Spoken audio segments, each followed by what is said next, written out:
Hello, everybody. It's Trent Clark, CEO of Leadershipity, serial entrepreneur, longtime coach in professional baseball, coaching in 3 World Series. And you are on Winners Find a Way with my guest, Michael Stickler. Michael, how you doing, buddy? I'm really good, Trent. I'm really looking forward to this morning. I woke up just thinking this is going to be fun, our time together today. So looking forward to it. I've been excited about this for weeks. You and I set this up a couple of weeks ago, and I was like, man, I got to get Michael on the show. When is this going to happen? So if you are new to the Winners Find a Way, we interview the top 1%, people that have gone through a thing or two before, talk about their challenges along the way. I love the quote from Chris McChesney and Sean McCovey from the 4 Disciplines of Execution. Winners, when shown data that they are losing, find a way to win. I love that. It's about resourcefulness. And Michael, before we get started for you, tell them where people can find you. Best place to find my books and be in contact with me is at mikestickler.info, mikestickler.info. And there you will see my books that I have, and you can contact me directly. That is a book, or really just a webpage on leadershipbooks.com where I publish my books. That's awesome. And many more books are on leadershipbooks.com, which is great. And we're going to talk a little bit about that in a minute. If you are out there today feeling like, hey, you're on your path to wanting to be elite, to go through these challenges, you want to upgrade, you're an athlete, a CEO, an entrepreneur, looking to take yourself to that next level, I do believe this podcast is for you as we dig into the deep things in this show. So super excited about this, Mike. You're a Catalina kid, an island boy growing up California style. And I've been out. I got a good friend who runs out the jet skis from land to Catalina Island. An incredible experience, man. If no one's ever done that, I highly recommend it. And so you started as an entrepreneurial kid on the island. Talk to me about that. My parents moved there when I was in 4th grade. So we're talking now back in the 60s. Moved my family, my brother and my sister, and of course my mom and dad moved over there. And I really feel honored to have such a unique life as a young boy on Catalina. I remember spending the summers running around in my little bathing suit, no shoes, no shirt, no nothing, just tan skin, running around. I would do things entrepreneurially, like haul the tourist luggage in my wagon, dive for coins. When the steamer would come in, the tourists would throw coins off the edge of or over the side, and we would dive for them. I actually made jewelry in the winter time and then sold it up and down the beach in the summertime. Even did things like went and collected the shopping carts for the local Safeway and returned them because the manager would give us 25 cents for every cart that we would return. And I just had a day, all day long. I was alone. Can you imagine being, 7 years old and running around the island completely by yourself with your friends, doing whatever we wanted while my parents were working and my older brother and older sister were doing what they did as teenagers. And I just have such great memories of it. By the grace of God, I didn't get myself into, too much danger or too much trouble. But there I learned to swim solidly. I snorkel, and now, of course, I scuba dive and have for years. And so Catalina was just a really special place. And by the way, if you grew up over there or lived there for any kind of length of time, you refer to yourself as an islander. And that's kind of very possessive, by the way. I am an islander, and the mainland is what we call over town. And so that's just some of the little language that Catalina brings. And my oldest brother, still has a business over there and still runs an ongoing tour business and whatnot. And so still have big connections into the island. Just was there last summer again after being gone for a long time. And it was fun to run into friends that I've known all these years that are still there. And great memories. I had to introduce myself to some of them because, hey, you know what? We're old. I don't have the hair I used to and whatnot. Yeah. And so I love it. So For those who don't know, I mean, Catalina Island is what? Is it 45 miles off the coast of LA there? I mean, No, it's how 20. It's actually 26 miles off the 26 coast miles. of off the coast of Los Angeles or Southern California. There's actually a song that goes back, I think, to the 20s or 30s. It says 26 miles across the sea. Catalina Island is awaiting for me. Mm, And the island is roughly the same length as it is away, so it's about 25 miles, 26 miles long, 8 miles wide at the widest point, half a mile wide at its narrowest point. There's a city there, really just a little town that's 1 square mile, and the population has all these years roughly stayed around 2 to 3,000 people that live there full time, and it's just a unique place. It's kind of like living in a fishbowl, and it's kind of like living in paradise all at the same time. awesome. So then you're a Cal Poly, San Luis Obispo grad, ag student, agriculture, which I love, entrepreneur most of your life, both in agriculture, other space. You started, you just kept going from the time you were a kid to other businesses. We'll talk a little bit about that. Ultimately, heading into a little master's program at Colorado State out in Fort Collins, continuing to progress this agricultural expertise. And then you become ultimately opening different businesses that you can find some margin in different ways that's outside of agriculture. Give me quickly. I mean, in addition to all this, meanwhile, now since 2000, you've become an author of 19 books. Is that right? That's right. Yeah. So 19 books, 4 bestsellers. You talk to me about, in all those years of different businesses, talk to me about your favorite business. Well, there was a point that my wife and I returned to Catalina. Now, I left Catalina when I was a child in middle school. My parents moved off the island to over town, and we actually landed back by Chino in California, back when it was all agriculture and that area.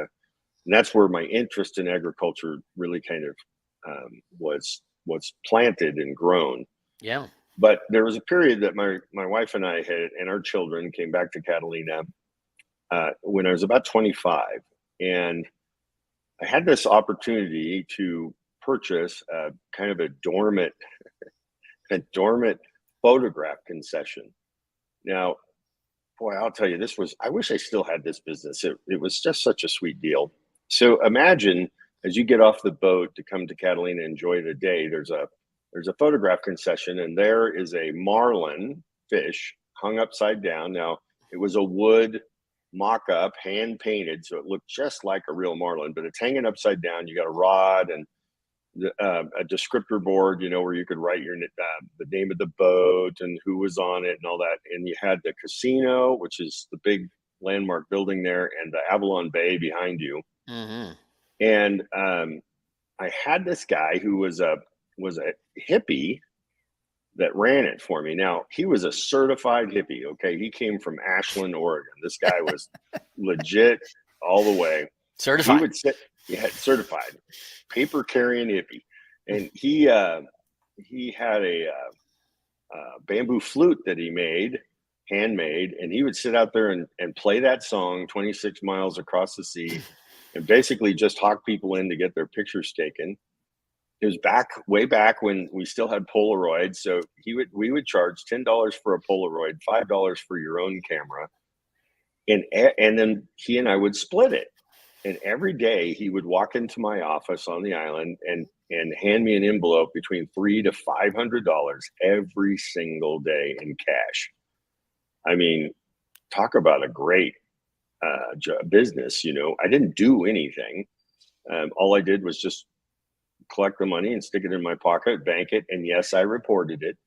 But it was just such a sweet kind of business. And what I learned from that business, and it's really rooted in everything that I do, is having I call it moving parts. Having less moving parts means it's going to be more profitable for you. So if there's not a lot of I'll compare it to this. Somebody asked me one time, have you ever owned a restaurant? And I said, no, too many moving parts. Mm. Okay. And in a restaurant, there's just too much going on for me. I'm not saying I don't have any experience in restaurant, in the restaurant business anyway, but to me, I look at it and there's all these moving parts, and there is a much faster way, a much cleaner way to get to margin and get to profit. And that one little business taught it to me. I wished I still had it. On the other hand, I wouldn't be the guy I am today, because I'd probably still be sitting on the island on my blessed assurance, drinking beer now, and just waiting for the cash to come in. Um, you know, when I left the island, and my wife and I left the island, took our kids, we went on to back into agriculture, and we started several other businesses that some were very successful and some not so much. And I left agriculture primarily because there's a saying in ag that says, you make it in agriculture either by the womb or by the tomb.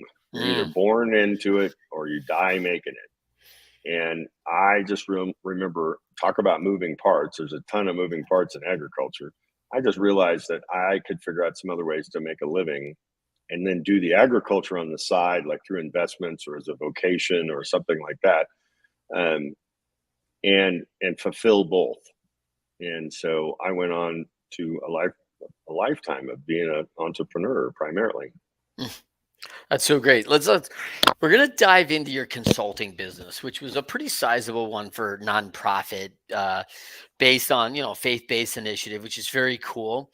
I want to dive into that.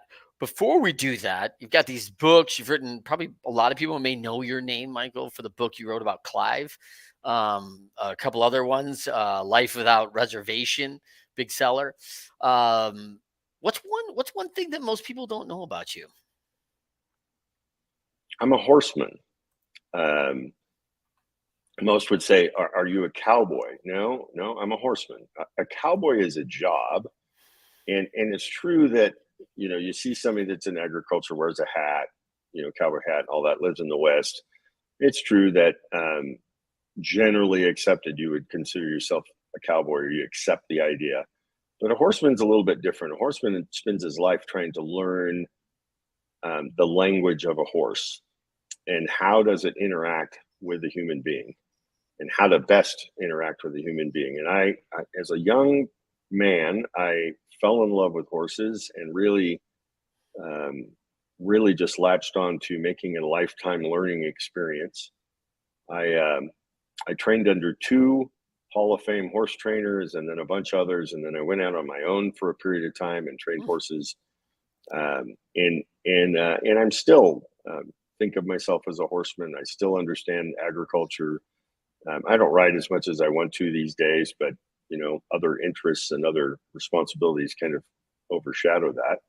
But most people don't know that about me. Most of them, when they see me in my everyday wear, I'm usually wearing a cowboy hat and a trophy belt buckle, and doing what I do, except for when I'm in the Caribbean.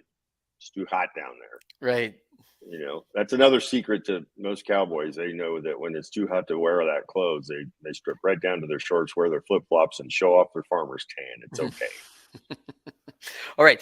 Let's talk about let's take you back to an overcoming time in your life, right?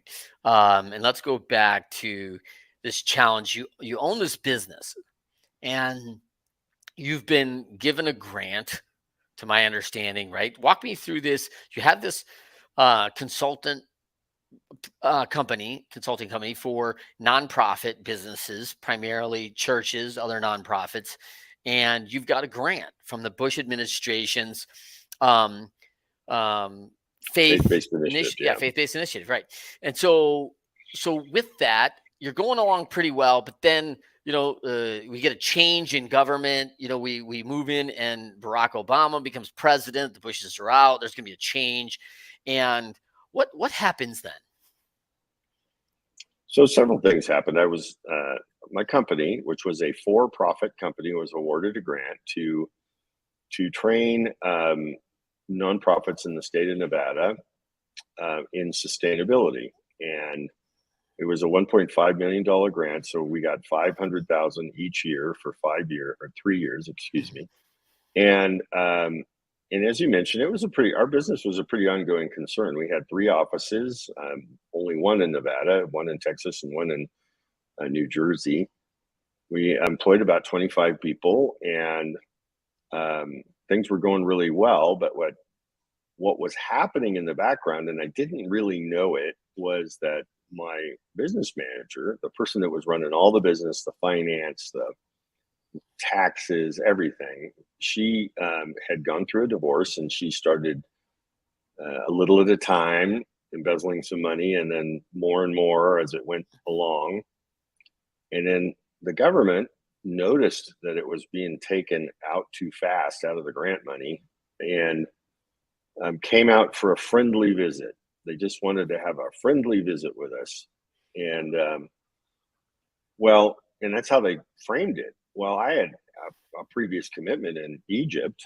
And so I wrote them and I said, I know you're coming out, but I have this previous commitment. Is there any way that we need to reschedule it? And they're like, oh, no, it's a friendly visit. We're not worried about it. We just want to get to know who you are.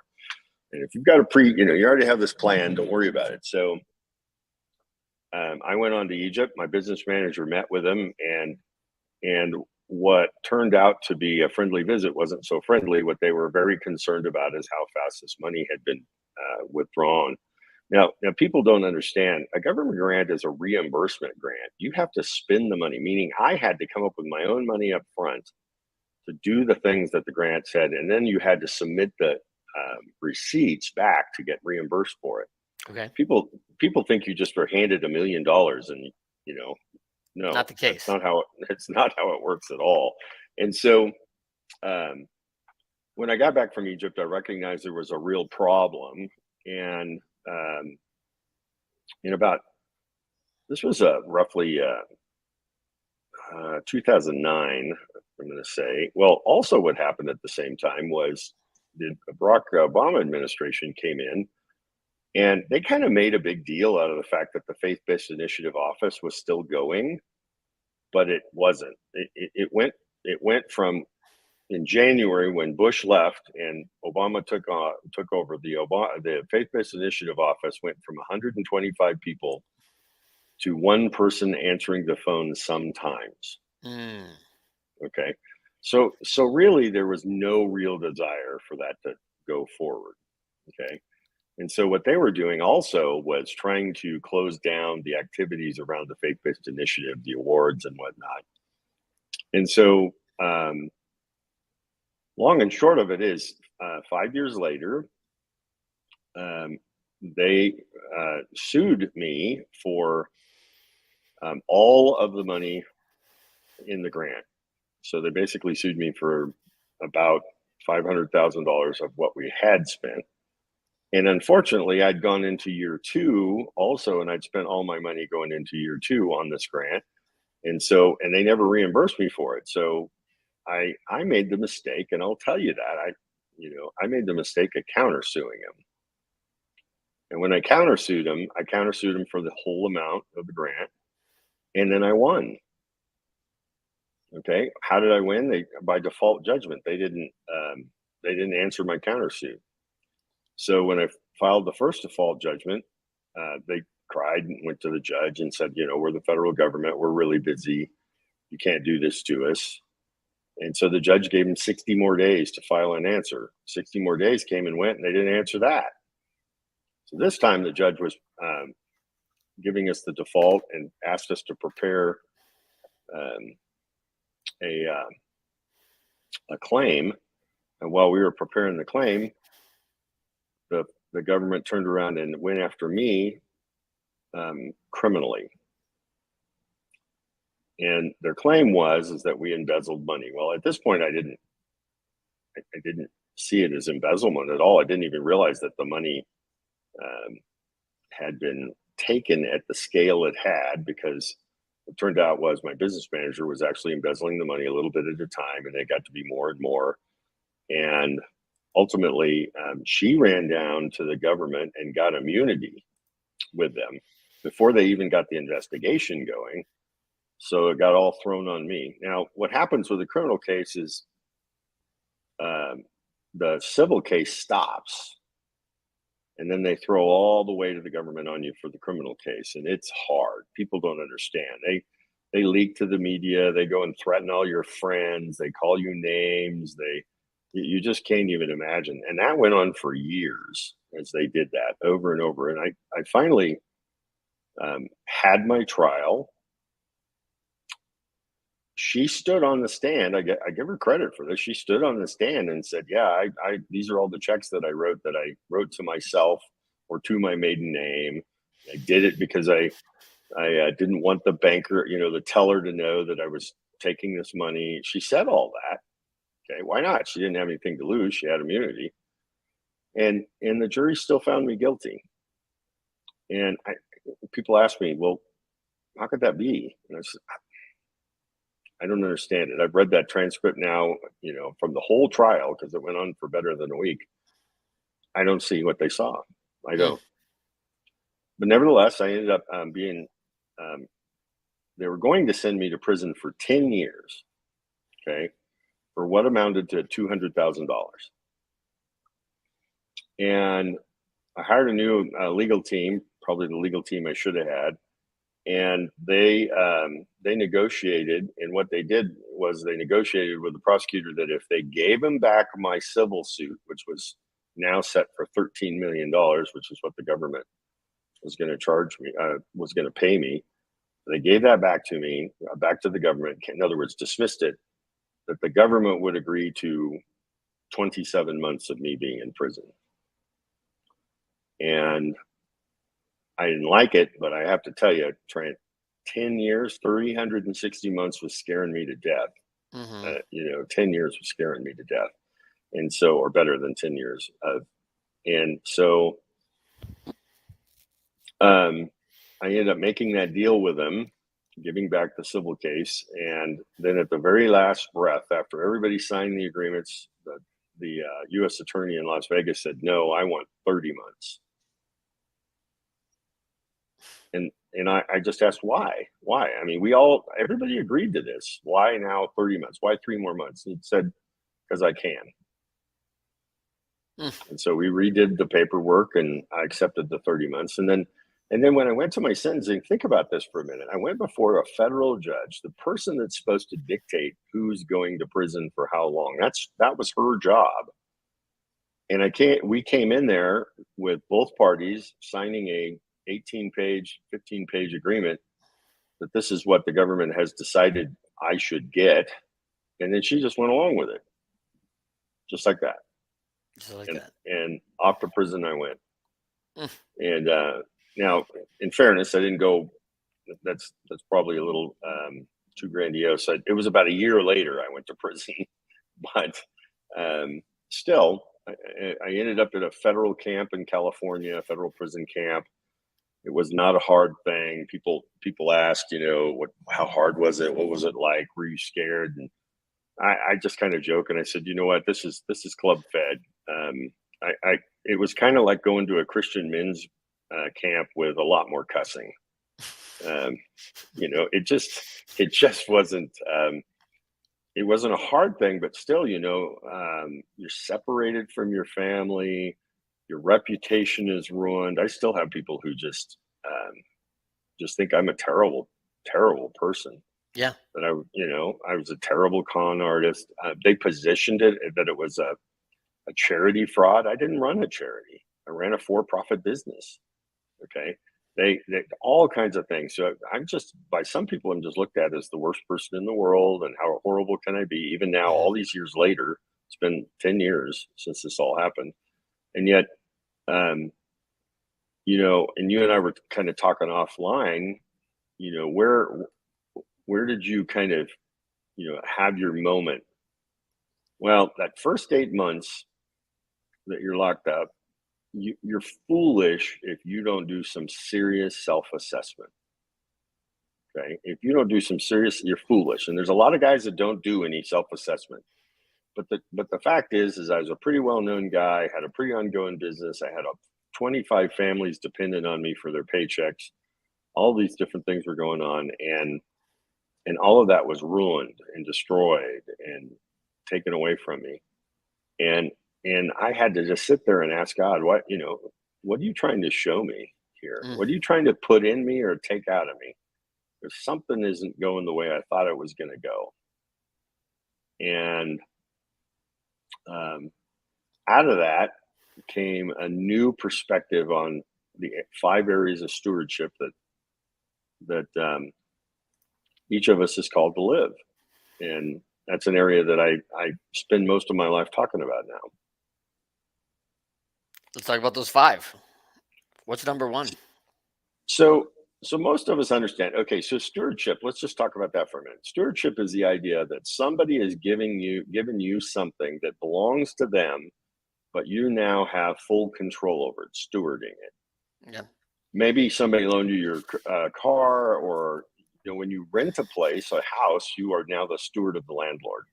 Okay, they own the house, but you're renting a house. Well, in the same sense, God's given 5 areas to us that we are to steward. He's actually put it in our possession to shepherd or control. The first one we're all familiar with is time. We all have a finite amount of time. It's the only one that's finite. We got 24 hours in a day, and an unlimited, we don't really, in a limited amount of time on this earth, we don't know how long it's going to be. So what are we doing with that time? How are we actually properly stewarding that time? Now, I hear people say to me all the time, I don't have enough time in the day. Well, yes, you Mm. do. You do. You have the same amount of time everybody does. You're not stewarding it well based on the priorities that you should. The second one is your talent. Over time, both supernaturally and physically, you've been given some talents. You played ball, you coached ball, those were talents that was given to you that you developed over time. I have talents as a horseman. I have talents in business. I have talents. Those were given to me and developed over time. I became a better and better steward of them. We also have what most of us are always, kind of cringe when I bring it up. It's our treasure. Okay. And that's our finances, our resources, our possessions. None of those belong to us. None of them belong to us. You say, well, Mike, yes, it does. I worked hard for it. Yeah, Mm. well, you had the time and the talent to work hard for us. Those first 2 were given to you by God too. You really don't own them. You might steward it better, your possessions, your finances, those kinds of things, than others, but those were given to you as well. And then the 2 that most people don't even recognize, and that's relationship and knowledge or wisdom. So we also have relationships that come into our lives and go out of our lives. The first and foremost relationship we're mostly responsible for is first with our spouse, and then with the children that God's given us. And then we have family relationships, and then we have distant family relationships, and then we have business relationships and friendships, and there's just kind of a circle that goes out more and more of these relationships. And those relationships were given to us. And those relationships have to be stewarded well. And they, based on that idea of the core circle, your spouse, your family, and out, which ones are you really putting the time into and putting the priority into? And then the final one, of course, is the knowledge that we have. The knowledge to help others with the things that we've learned over time, help people avoid some of the troubles, maybe help them learn how to do more in business, like what you're doing, Trent. You're putting people together. You're taking the experiences, your whole totality of your life, and you're putting them on podcasts and helping them share their knowledge out to the world. Those are really crucial. And we have a tendency, especially in North America, where we try to keep our knowledge to ourselves, sometimes constantly trying to figure out how to monetize it. Or our relationships, we try to keep those to ourselves. I don't want you to meet my business partner who makes all this money. Maybe it is a good kind of fit. But that area, which I call living a life without reservation, those 5 areas, just being free with it, just having open hands to share and to give. You have to use wisdom in it. You'd be foolish to just walk down the street throwing away, go empty out your bank account and throw it out as you go. But you have to use wisdom, but still, and if I wanted to fault, if you wanted to fault me at all, I wasn't really living those 5 areas in totality before I got locked up, Mm. and I want to do that now, and I'm spending my life doing that now, just trying to bless others where they can be blessed, help people get a step further in their life wherever they can, um, give wisdom where I can. Somebody asked me, well, how do you sit down and talk to you, Mike? How do you get an appointment with you? And I said, it's pretty easy. You just go on my page, tell me you want an appointment. We work out a time and I'll talk to you. I talked about just about anybody. But it depends on, sometimes on my team, somebody can help them better. So that goes back to relationships. If you want to know about design, you don't want to talk to me. I might put you in connection with Violet, our creative services director, because she can help you better. Yeah, it's really good. So today we're talking with Michael Stickler, the publisher of Leadership Books. And Leadership Books publishes relevant with trending authors that make a difference in your business, life, and family. You can find them leadershipbooks.com. So good. Michael, take me back as an author of a number of books. You're in prison. Are you thinking like, hey, I'm going to write a book during this time? I've got to sit down and pen something. There's a couple instances that really happen. That's I mean, I don't want to say serendipitous, but there's some, spiritual movement here that happens with some things along the way that introduce you to one of your topics of your bestsellers. So it's really quite crazy. I met Cliven Bundy in prison. I'm very candid about that. The whole book, kind of sets the scene about meeting Cliven there. Now, to understand, Cliven Bundy had been in prison. He'd actually been in what they call pre-detention. He'd been in pre-detention by the time I met him for well over a year, maybe a year and a half. Okay. And so at the end of my sentence, I'm over in California doing my time and whatnot. The very end of my sentence, they send me to the halfway house in Las Vegas, Nevada, because I'm from Nevada. Now, your listeners, your viewers may not understand, but in the federal system, at least where I was at, everyone who gets out has to go to the halfway house. So even though I don't need a halfway house, I have resources and family and a place to live and all that, I'm sent to a halfway house. I don't have a drug addiction, I'm sent to a halfway house. That's how they do it. And so I get sent to the halfway house. I'm given a furlough to go from California to Las Vegas. My wife comes and picks me up. My late wife comes and picks me up and then drives me the 4 hours over to Las Vegas, or 5 hours, whatever it was. And I check in there and they say to me, what are you doing here? And I said, well, I've been sent here from the prison to check in. Yeah, we don't have any record of you. So a few hours go by and they finally decide, okay, well, they're going to give me a bed, right? So they give me a bed. And then the next day I happen to see the program manager and I asked him, what's going on? This has got me concerned that nobody was planning on me being here. And he goes, oh, don't worry about it. It was just a computer mistake. It's no big deal. You're going to be here. You're from Nevada. You're going to be here. Check in for an orientation on Monday. I believe at that point it was either a Thursday or a Friday. So I wait till Monday. I don't leave the facility. Only thing I did was go to the gym upstairs and I didn't even go out to the outside. There's a place out there you can smoke. I don't smoke, so I didn't even go out there. And the next morning, I go down to the office to ask him what time is the orientation, and the manager's standing there, and he says, "Oh, Stickler, come here. I want to talk to you." And I walk around the corner, and there's 2 U.S. Marshals standing there with leg chains and handcuffs. And I'm like, "What's going on?" They go, "Yeah, we have a warrant for your arrest for escape." They had in their computer I was supposed to go to San Francisco. I had travel orders to go to Las Vegas. That was always the plan. The manager said to the marshals, this is wrong. This guy didn't do anything wrong. And they're like, maybe not, but we have orders. We have to take this guy back. So they put me in leg irons and put me in a van, and they take me up to a place called Pahrump, Nevada. It's a private contracted prison for the Marshal Service. People that go to that prison are people that are typically waiting for their court appearances, or they're being transferred from one prison to the other because they're in the care of the marshals, or they're under an INS hold, so they're being shipped back across the border. So I get thrown into the G12 unit, and who's sitting there but Cliven Bundy?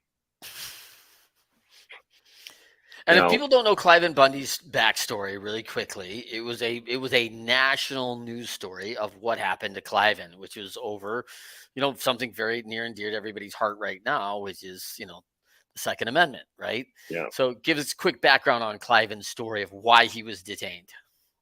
So in 2014, the government came to round up his cattle and take him off the open range where his family had been grazing cattle for 157 years.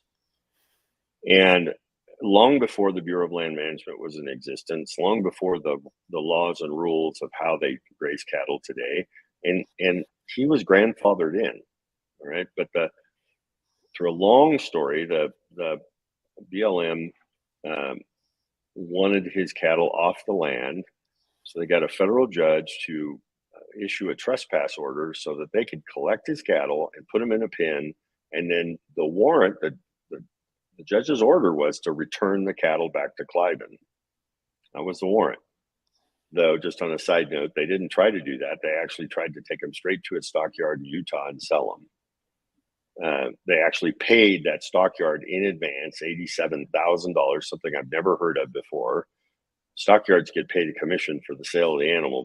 You don't pay them in advance, okay? But the stockyard probably saw the government coming and got a check in advance out of them. But nevertheless, and so Cliven, really feeling very helpless and having skirmishes with the government over the years, he had a protest. So they got out their signs and they gathered family and they went out on the highway and they marched up and down and they gave speeches on a makeshift stage. And you got to remember, boy, this is out in the middle of nowhere. Okay, this is an hour and a half into the desert from Las Vegas.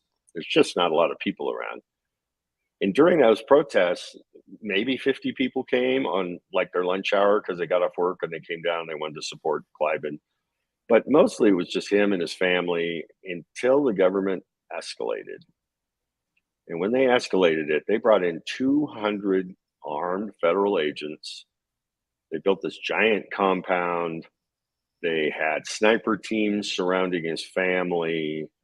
They had wiretapped his phone and had parabolic microphones and cameras into his home, all of which without a warrant, and on and on and on.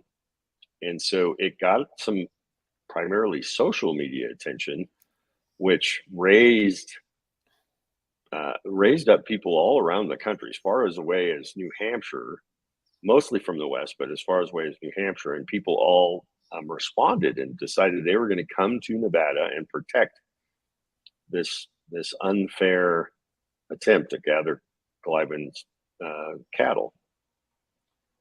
Well, that all accumulated after the roundup was over into what the government or the news called a standoff, an armed standoff in a wash and out in the desert underneath a couple of freeway overpasses.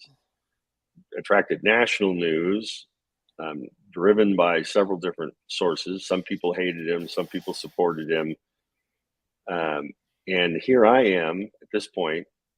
All I've ever seen is the news. I quite frankly thought he was a goofball. I thought when I first met him, he was going to be some weird conspiracy theorist. And so when I got to know him there, sitting in Pahrump, I got to talking to him, and it turns out he's just like any other rancher I've known anywhere else in the West. Just a good old boy, Vietnam era guy, loves his family and loves his life of farming and ranching. But he just wasn't going to put up with somebody trying to destroy his life. Mm-hmm. So the more I got to know him, the more I kept saying to Cliven, Cliven, somebody's got to write a story about this. Nobody's telling it. Nobody's telling your side. Nobody's telling your side. And then one day he says to me, about a week into being with him, he says, you should write it. So I thought about it. I prayed about it, and I agreed. And so what I did is I interviewed him every day for 2 months, wrote the story, did as much research as I can, and I hand wrote it, okay, on legal paper. There's no computers or anything. I wrote the story. I would fold it up every night and mail it to my wife, my late wife, on the outside, so she could type it and have it ready for me. Then after the entire interview was exhausted, we could not do any more. I felt like I had every detail. It was just about 2 months that I'd been there. That morning, 4 in the morning, the correctional officers come and say, "Stickler, roll it up. You're out of here." Just like that. No warning, no knowing, and nothing. For all I knew, I was going to be there forever for escape. Okay. What they do, they put me in a van. Just as I was leaving, Cliven, for some reason, woke up, walked over, saw me. We hugged, we cried a little bit. I thought I'd never see him again. And then I walked over, got in a van, and what they do, they drove me right back to the halfway house 2 months later. That for no reason. Never said why, never said what happened. There was no charges.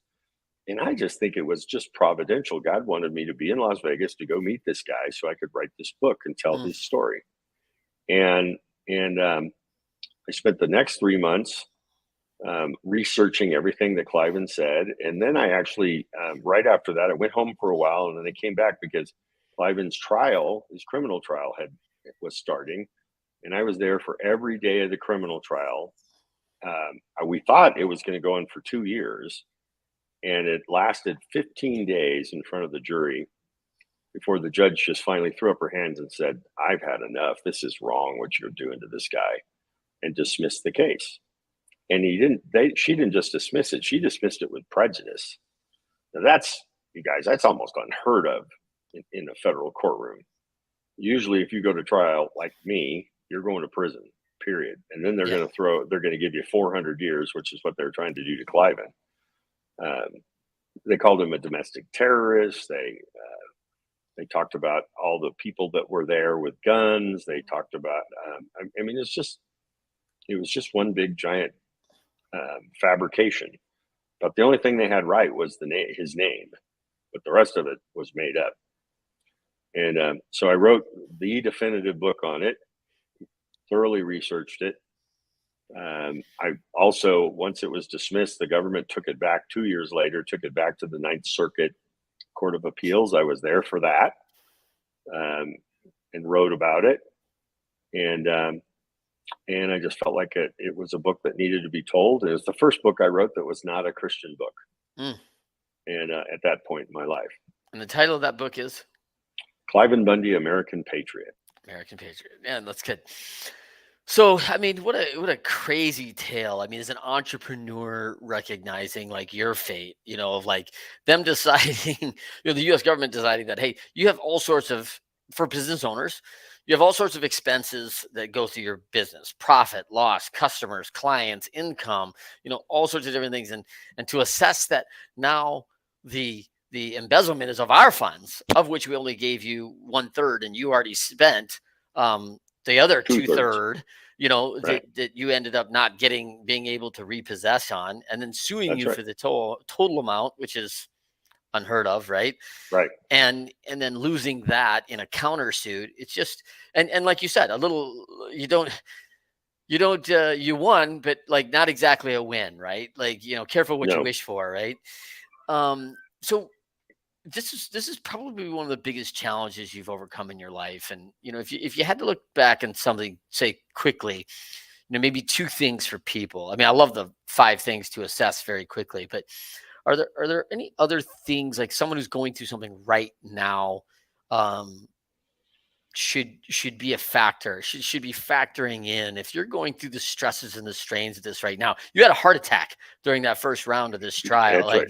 That's right. The stresses of it, the loss of, quote unquote, your name, your integrity being dragged through the mud and through the streets.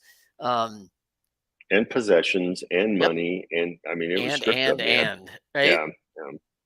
Yeah. I was barely held onto my house. So someone's going through a tough time right now. What's the first thing you think someone should do right now? Well, the very first thing, and I want to tell you, this is a journey. The very first thing is to be honest with yourself and honest with those people that are close to you.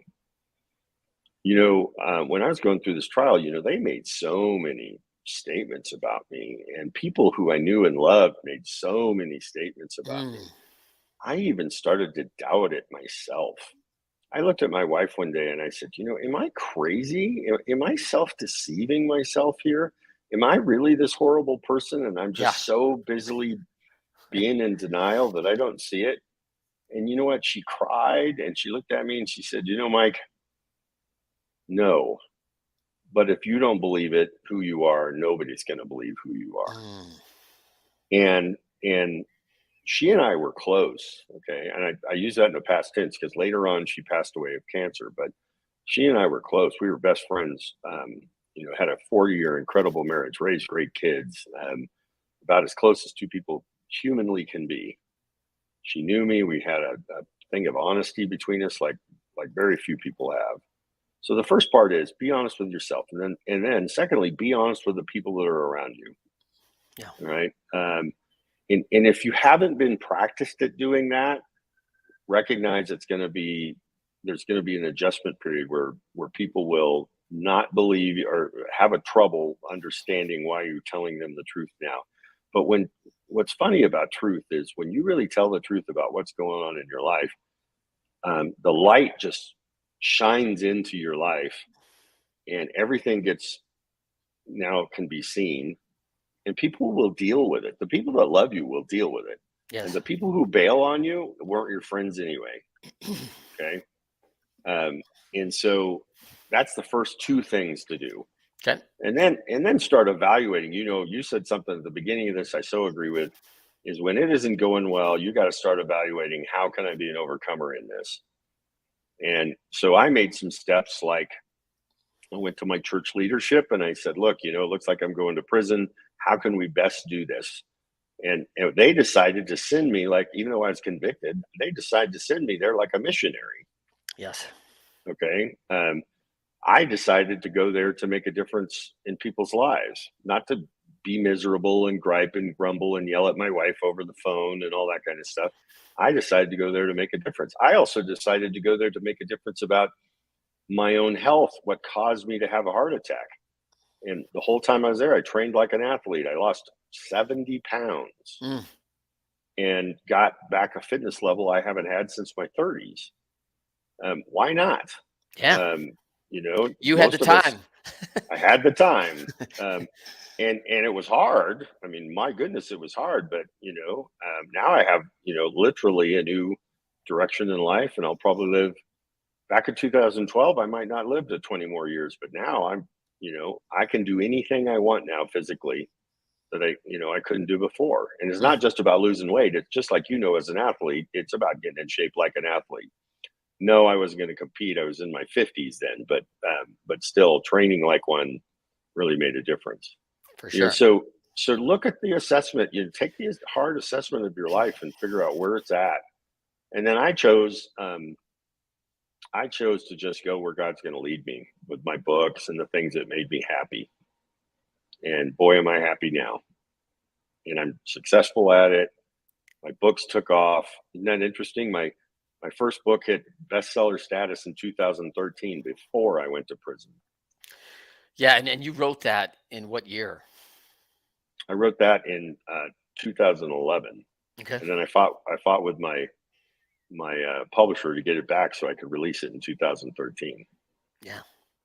So we talk about these trials, and this trial's, no joke, you versus the federal government, right? But what I think people can really identify with is the challenge of something so close, of losing your wife. I mean, this is a 40-year marriage from heaven, blessed by God. Like, that you have this in your life, you raise your children, and you have this type of relationship that just most people don't. And yet cancer comes, life changes. The tables are turned, by the way. She's this big supporter for you for this period. And then it's like, oh, hey, the Lord says, hey, here's your turn to be a supporter. And you're like, wait a minute, I didn't ask for this. I didn't, this isn't on my doctrine here. Like, I don't know, like, did I push the wrong button on the vending machine? Because this isn't what I asked for. Yeah.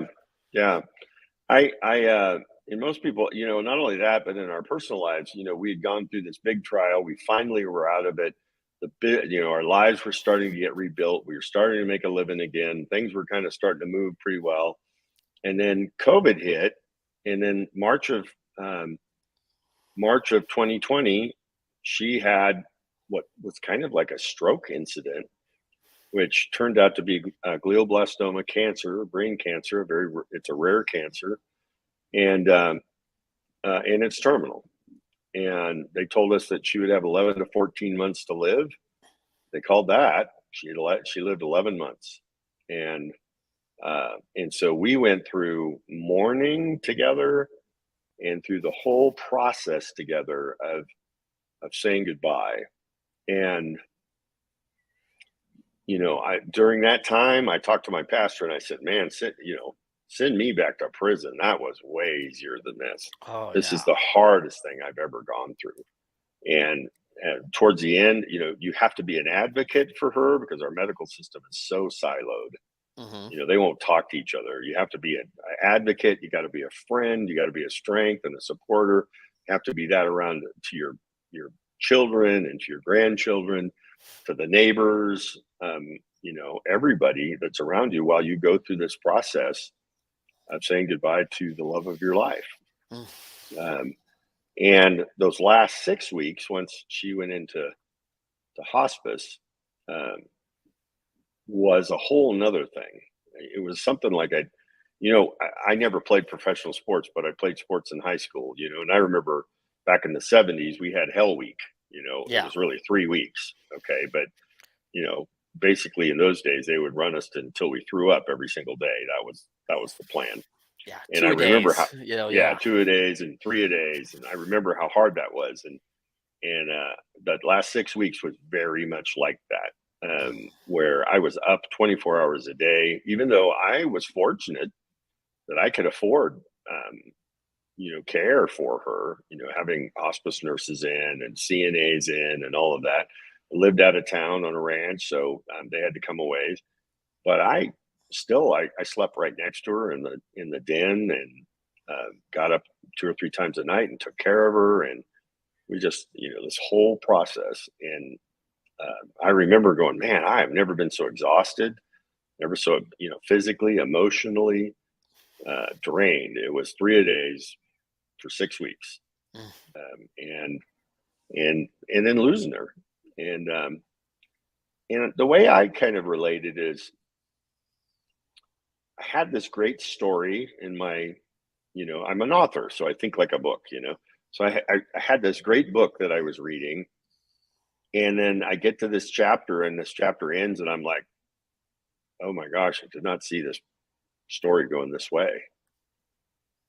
And a lot of people, including when he lost my mom, they just stopped reading. Mm. Okay. They just stopped living. And he lost her at about the same time, that age time that Kim and I were. And I decided I'm going to read forward. Where's this going? Mm.